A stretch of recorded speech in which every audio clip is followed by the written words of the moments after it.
ఒక వ్యక్తి శక్తివంతమైన వాడు అయితే ఆ వ్యక్తి తీసుకునే నిర్ణయాలు అంతే శక్తివంతంగా పనిచేస్తుంటాయి.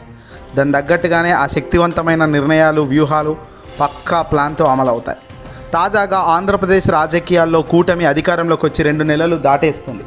అయితే సాధారణంగా ఎవరు ప్రభుత్వంలోకి వచ్చినా కూడా ఆ ప్రభుత్వంలోకి వచ్చిన అధికారంలో ఉన్న పార్టీదే పైచేయి ఉంటుంది, వాళ్ళ నేతలదే పైచేయి ఉంటుంది. రాబోయే ఏ ఎన్నికల్లోనైనా, ఎమ్మెల్సీ ఎన్నికల్లోనైనా, స్థానిక సంస్థల ఎన్నికల్లోనైనా, ఏ ఎన్నికల్లోనైనా వాళ్ళదే విజయ భైరి ఉంటుంది.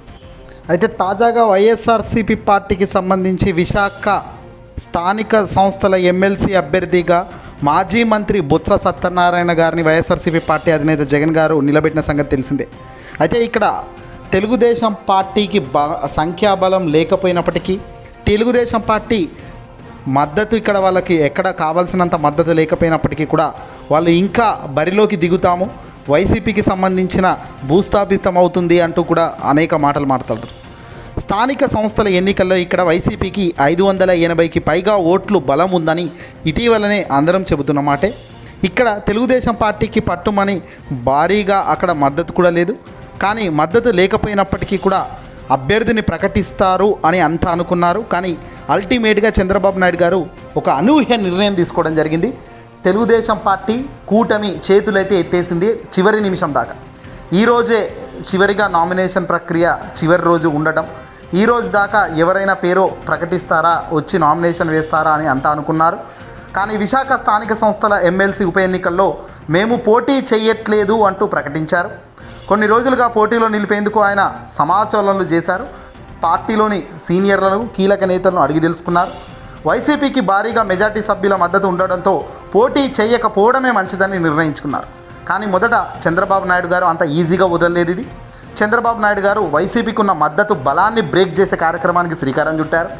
ఏకంగా ప్రలోభాలకు గురి చేశారు. ఆ భారీగా డబ్బులు ఆఫర్ చెప్పారు.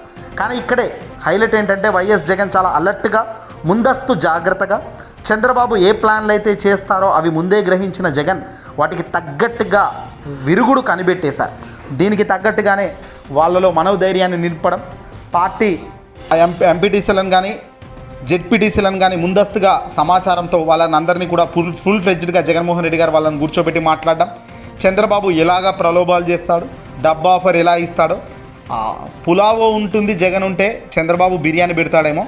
కానీ అల్టిమేట్గా బిర్యానీ పెడతానని చెప్పి చంద్రబాబు ఆ బిర్యానీ ఇవ్వడు, నేను ఇచ్చే పులావో ఇవ్వడు, రెండింటిని తోసిపుచ్చేస్తాడు. చివరికి పస్తు నుండే కార్యక్రమంకు ఉండాలి. కావున నిబద్ధతతో రాజకీయాల్లో పైకి రావాలి, నీతి నిజాయితీతో మీరు ముందుకు కదిలితే కనుక ఖచ్చితమైన విజయం మీకు ఉంటుంది తప్ప అనూహ్యంగా తొందరపడకండి, ప్రలోభాలకు గురి కాకండి అని జగన్ చెప్పడం జరిగింది. జగన్ బాటలో అడుగు వేస్తూ తాజాగా ఎమ్మెల్సీ ఉప ఎన్నికల్లో సైతం అందరూ కూడా అదే ధైర్యాన్ని నింపుకున్నారు. ఎక్కడ ప్రలోభాలకు లొంగలేదు, ఎక్కడ చంద్రబాబు కూటమి సభ్యులకు అధికారం వాళ్ళ వైపు ఉన్నప్పటికీ కూడా ఒక యునైటెడ్గా ఒక యూనిటీని ఫామ్ చేసుకుని ఆ యూనిటీలో బలంగా ఉన్నారు. కాబట్టే చంద్రబాబు ఎన్ని సాహసాలు చేయాలో అన్ని సాహసాలు చేసి అల్టిమేట్గా ఇక మన వల్ల కానప్పుడు చేయించడం వేస్ట్ అని చేతులు ఎత్తేసే కార్యక్రమం చేశారు.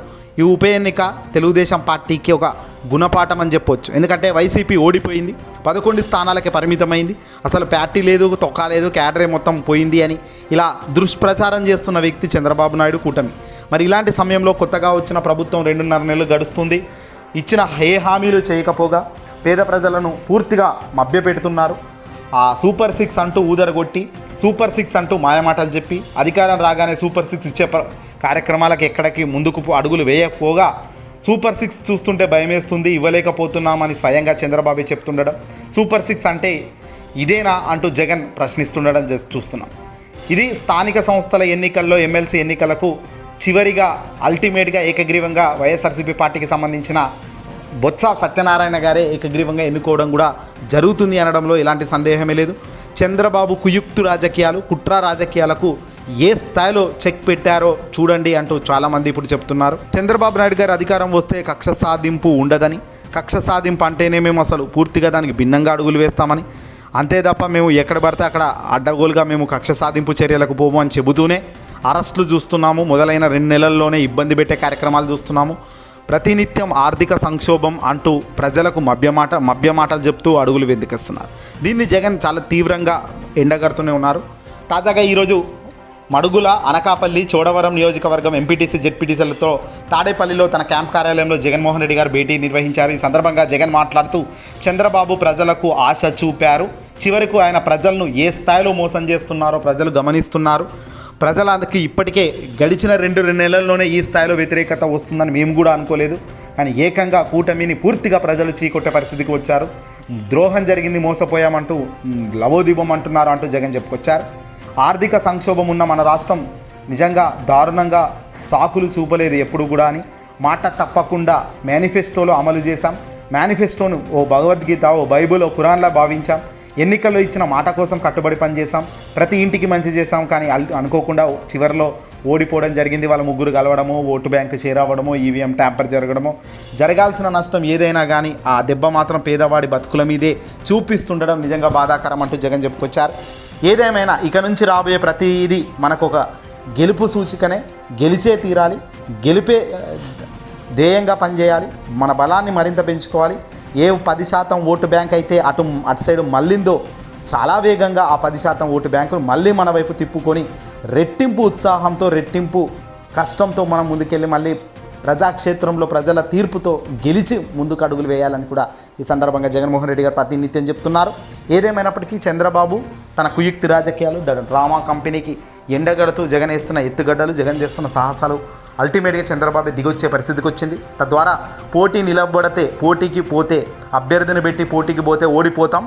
ఖచ్చితంగా ఓడిపోతే ప్రజల్లోకి బ్యాడ్ ఇమేజ్ వెళ్తుంది.